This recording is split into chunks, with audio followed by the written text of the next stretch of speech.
birthdays, holidays, funerals. How do you pay someone back for stealing all those memories? Well, tonight, the state of Maryland took a step in doing that for two brothers who were wrongfully convicted of murder here in Baltimore.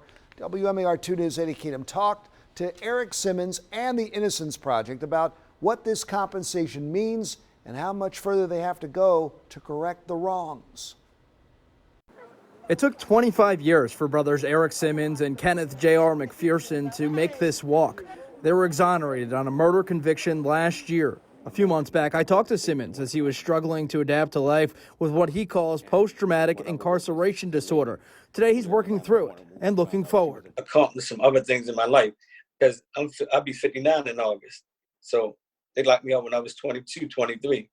So all the years with his door, I could have got a degree or did something and worked towards something. The State Board of Public Works voted to approve his compensation right before we talked. Next month, he and his brother will start getting the $81,000 for every year that they served. They should receive their total payout of $2 million each by 2025. And surely money can't give you, my mother died in there in '09, my grandfather, my uncle.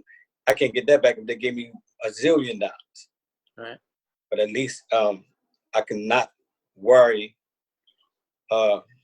so much out here about my next step. Michelle Feldman with the Innocence Project worked with Simmons and his brother to get to this point. She says Maryland's compensation law is broken and not like other states. Putting it in the Board of Public Works to decide an issue of justice and innocence really isn't appropriate. And that's why the legislation that we were advocating for this session, which unfortunately was killed at the last minute, would have put it in the hands of an administrative law judge to determine who's eligible, who's really innocent, and what they should get from the state to compensate for that. The money and the movement Simmons has seen following the death of George Floyd gives him hope that the same systems that have failed so many people will change. And then you had correctional officers that beat you and do all types of stuff, so I see the correlation even when I was in prison. Whether in the streets or behind the cell walls, money isn't the only thing needed to right the wrongs. In their cases and in two other wrongful convictions, it was the same cop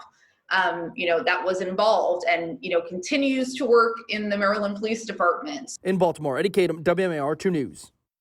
There are 30 exonerees in Maryland who have had their wrongful convictions overturned, and now 10 of them are getting compensation.